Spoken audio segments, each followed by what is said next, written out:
Sang-ayon po ako sa motion ni Senator Judge De La Rosa at Senator Judge Cayetano, basta't maliwanag na ititigil ang proseso hanggat di natutupad ang dalawang kondisyon na sinaad ng ating amendment. Ang sabi, accountability? Accountability ba talaga? May dalawang SKL ako dyan.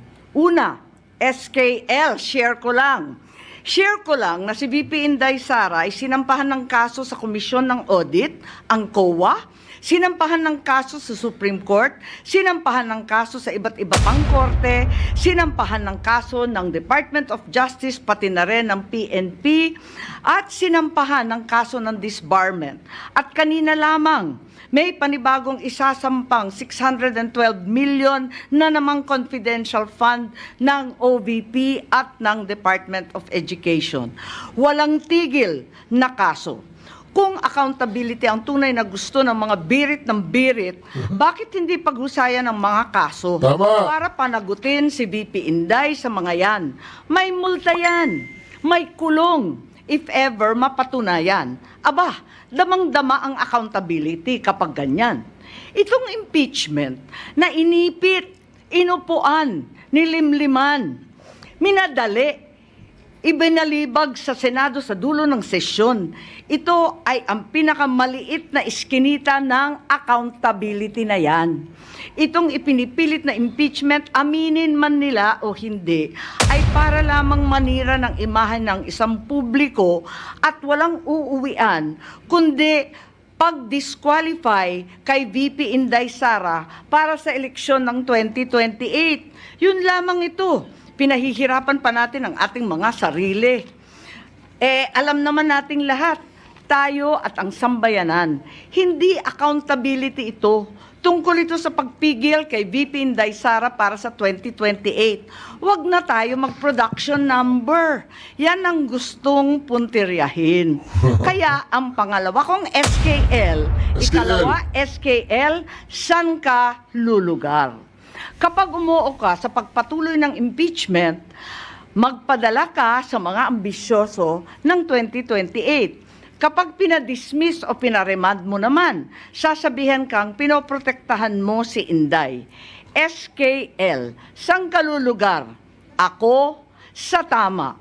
Magpakatotoo tayo, mga kapatid na hukom at senador.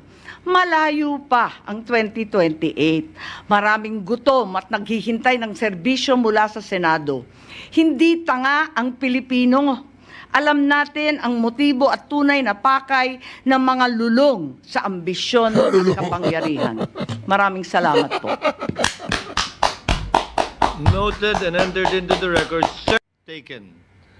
All those in favor of the motion of Senator Cayetano, as read and as you can see in the screens before you, please raise your hands.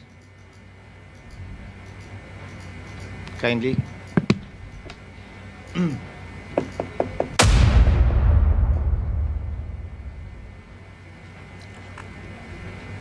So dito po sa puntong ito mga kareaksyon, nagkakaroon na po ng botohan. Nagkakaroon na po ng botohan. Ang score po dito, kung hindi ako magkakamali, 18-5. So mga kareaksyon, nagkikita po natin, nagbobotohan na. Yan po, ang bumoto ng no, Pimentel, Binay, Ontiveros, Po,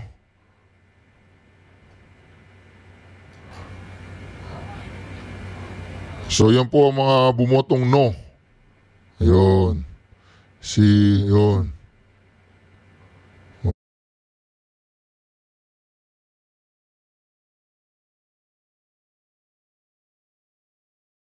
Feels like a dream, feels like magic. Now I believe I can have it. Ooh, ooh, Tamu, ooh, ooh, Tamu. All of my wishes came true. Shop like a billionaire. Shop like a billionaire. Ooh, ooh, Tamu, ooh, ooh, Tamu. Download the Temu app and shop like a billionaire.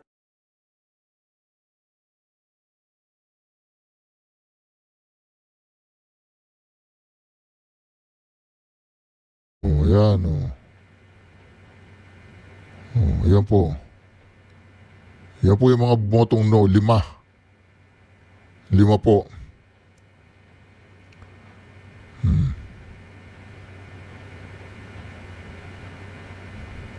So mga ka-reaction, yan po ang kaganapan ngayon at nagkakaroon ng botohan. Ito po yung buong video ng nangyaring botohan. Eto na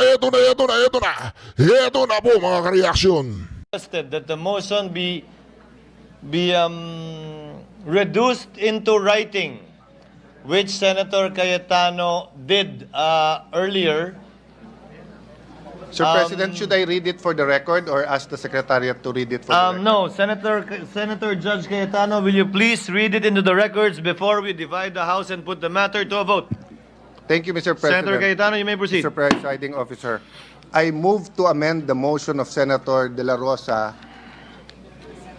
to read as follows, that the articles of impeachment be returned to the House of Representatives without dismissing, and that should be nor terminating the case until Nor. such time that 1, the House of Representatives certify to the non-violation of Article 11, Section 3, Paragraph 5 of the Constitution, which provides that no impeachment proceeding shall be initiated against the same official more than once within a period of 1 year, including the circumstances of the filing of the first 3 impeachment complaints. And number 2, that the House of Representatives of the 20th Congress communicate to the Senate that it is willing and ready to pursue the impeachment complaint against the Vice President.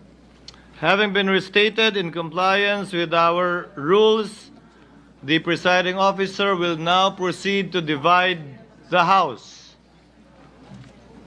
Should anyone desire to explain their vote, he or she may do so after the vote has been taken.